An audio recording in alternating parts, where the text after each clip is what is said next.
ज्ञानदानाचे पवित्र काम करणारे पूज्य गुरुजन, गुणदानाचे योग्य ते मूल्यमापन करणारे सुज्ञ परीक्षक वर्ग व माझ्यासारखेच स्वतःच्या वाणीचे निरूपण करणारे स्पर्धक बंधू भगिनी सर्वांना प्रथमतः जय जिनेंद्र.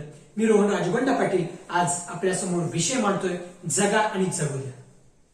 तो काळ होता पारतंत्र्याचा, अज्ञानाने जखडलेला, अंधश्रद्धेने पोखरलेला अशा या समाजाला मिथ्यात्वापासून दूर करणार सम्यक दर्शन, सम्यक ज्ञान आणि सम्यक चारित्र्य या तीन रत्नत्रयांनी मिथ्यात्वाला सळकीपळव करणारा हा माझा जैन समाज.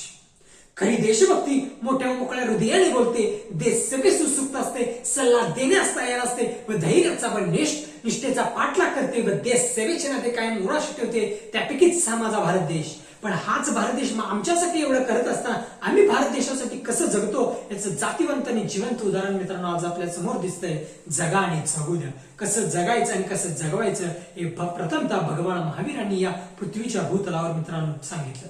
म्हणूनच म्हणावेसे वाटते, एक दीपक तुम जलाओ, एक दीपक हम जलाए. एक दीपक तुम जलाओ, एक दीपक हम जलाए. कुछ अंधेरा तुम हटाओ, कुछ अंधेरा हम हटाए. कुछ अंधेरा तुम हटाओ, कुछ अंधेरा हम हटाए. जगा म्हणजे काय तर माणसाच्या प्राथमिकता बघायला गेल्या तर मूलभूत तीन गरजा आहेत: अन्न, वस्त्र आणि निवारा. याची या तीन मूलभूत गरजा जर पूर्ण झाल्या तर मानवाला दुसऱ्या गरजांची कमतरता कधीच भासत नाही. आणि ह्या गरजांची अन्न, वस्त्र आणि निवारा यांची जर पूर्तता त्याच्यानुसार ते व्यवस्थित पूर्ण झाली, जर त्याच्यात उरलेलं जे असतं त्याचं आपण म्हणजे ते अन्न असू दे, वस्त्र असू दे किंवा निवारा असू दे, या सर्व गोष्टी आपण इतरांना दान केल्या पाहिजे. जर तुम्हाला 20 रुपये पगार असेल आणि 15 रुपये तुमच्या संसाराला खर्च होत असतील तर 20 रुपयातले जे उरलेले 5 रुपये असतील त्यातले 2 रुपये मित्रांनो समाजासाठी दान करा, कारण समाज तुमच्यासाठी काहीतरी देणार लागतो. कोरोना सारखा महामारीसारखा रोग भारत देशात आला. प्रत्येक जण आपल्या कोणत्याही परिस्थितीत दान देत होते, मग ते वस्तू स्वरूपात असू दे, पैसा स्वरूपात असू दे. पण रतन टाटांनी जे दान दिलं हे अप्रतिम होतं. रतन टाटा जेव्हा ट्विट केलं त्या ट्विटमध्ये त्यांचं शेवटचं वाक्य एक अफलातून होतं. त्यांनी सांगितलं, माझ्या देशाची आर्थिक स्थिती आता बिकट आहे आणि जर मला अजून सुद्धा पैसे द्यायला लागले तरी मी देईन. माझी स्वतःची प्रॉपर्टी जरी विकायला लागली तरी मी विकेन, पण माझा देशाचा तिरंगा कायम आसमानात फडकला पाहिजे. ही जिद्द, ही चिकाटी, हे साहस आणि हे धाडस येतं कुठून? कारण हा माणूस प्रथमतः मित्रांनो जगला आणि इतरांना आता जगवत आहे. याचं जिवंत उदाहरण मित्रांनो म्हणजे रतन टाटा. त्याचबरोबर या माणसं घडतात कशी, माणसं स्वतःच्या पायावर उभं कसे राहतात. आपला समाज जर मित्रांनो उभा करायचा असेल तर आपल्या समाजाला मित्रांनो 3 नियम सांगा. समाजाला स्वतःच्या पावलापुरता प्रकाश द्या आणि त्याला सांगा, तुझ्या पावलापुरता प्रकाश आम्ही तुला दिलाय, तुझी वाट तू निर. म्हणजे एकदा समाज चालायला लागला की त्याला सांगा, जी माणसं पायानं चालतात ती अंतर काढतात आणि जी माणसं डोक्यानं चालतात ती ध्येयापर्यंत पोहोचतात.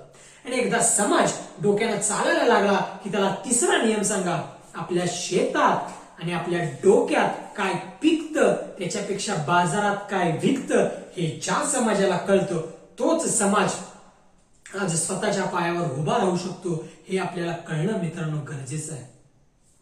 जगण्याचं भान आपल्याला असणं हे मित्रांनो गरजेचं आहे. कारण आता जी जर दादा कोंडकेंच्या पिक्चरातले गाणं आहे, चंदनाच्या पाटावर सोन्याच्या ताटावर हायब्रिडचा घास तुला भरवीन. चंदनाचा पाट आहे, सोन्याचं ताट आहे, मोत्याचं घास आणि भरवायला ते म्हणल्यावर आनंद.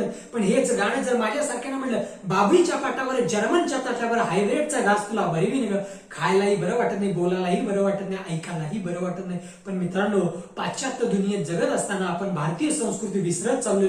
ही सर्वात मोठी शोकांतिका आहे. म्हणजे खरा इतिहास आपण बघितलाच नाही. खरं ज्ञान आपण आत्मसातच केले, खरं कसं जगावं हे आपण शिकलोच नाही. त्यासाठी मित्रांनो पुस्तकं वाचली पाहिजे. कारण जर पुस्तकं वाचलं तर आपलं डोकं कुठेही नतमस्तक होत नाही. म्हणून आपले गुरु असतील, आपले महाराज जे असतील, आपली आर्यिका माता जी असतील, हे प्रथमतः देव, गुरु आणि शास्त्र हे तिन्हींना समर्पित असतात मित्रांनो. आणि याच्या जीवावर समाजाला ते उद्बोधन करत असतात. कारण त्यांनी प्रथमतः पुस्तकं वाचली, त्यांनी स्वतः जगलं आणि आता ते इतरांना जगवत आहेत. ही सगळ्यात मोठी गोष्ट आहे मित्रांनो. आणि त्यांचं अनुकरण आपण करणं ही गरज काळाची बनलेली आहे. 20 वर्षापूर्वी एक झाड लावा आणि जन्मलेल्या मुलाचं त्याचबरोबर सांत्वन करा. 20 वर्षानंतर दोघांचं कंपॅरिझन करा मित्रांनो. 20 वर्षानंतर तुम्हाला लक्षात येईल जे मूल असतं त्याचं रूपांतर प्रौढत्वात झालेलं असतं मित्रांनो. आणि जर बघायला गेलं 20 वर्षानंतर तो युवक व्यसनी होईल, अपराधी होईल, गुन्हेगार होईल, दहशतवादी होईल. पण 20 वर्षापूर्वी लावलेले झाड जर विचार केला 20 वर्षानंतर ते झाड आपल्याला फळ, फूल, सावली, लाकूड आणि सुगंध देईल. सांगण्याचा मथित अर्थ एवढाच आहे, 20 वर्षापूर्वी लावलेलं झाड आणि 20 वर्षापूर्वीचा माणूस. एक वेळ माणूस दगा देईल, पण मित्रांनो झाड कधीच दगा देणार नाही. आणि हे झाडासारखं आपल्याला जगता आलं पाहिजे. विदा करंदीकर एका ठिकाणी म्हणतात, देणाऱ्यानं देत जावं, घेणाऱ्यानं घेत जावं. अरे देणाऱ्यानं देत जावं, घेणाऱ्यानं घेत जावं. घेता घेता एक दिवस देणाऱ्याचा हात घ्यावं, घेता घेता एक दिवस देणाऱ्याचा हात घ्यावं. हे हात कसे घ्यावे? चांगले गुण त्याच्यातून घ्यावे, वाईट गुण आपण काढून टाकावे. अशा स्वरूपात हे दान आपण घेतलं पाहिजे. परवा एक केरळमध्ये घटना घडली हत्तीनीची.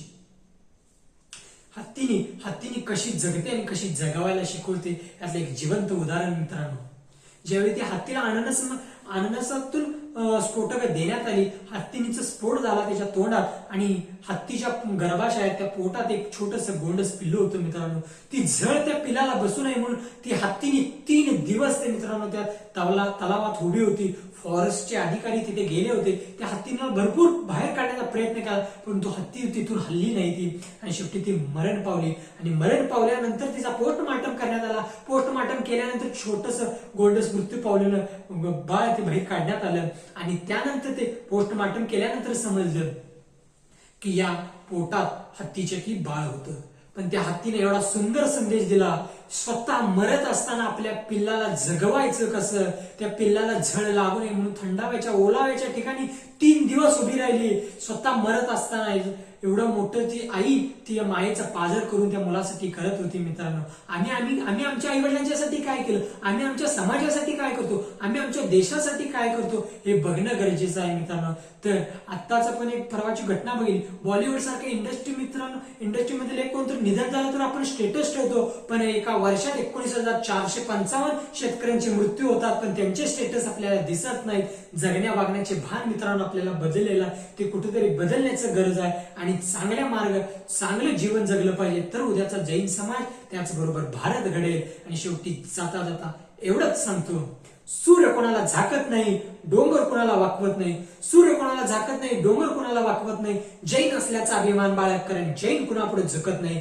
जैन असल्याचा अभिमान बाळग करेन, जैन कुणापुढे झुकत नाही. जय जैन.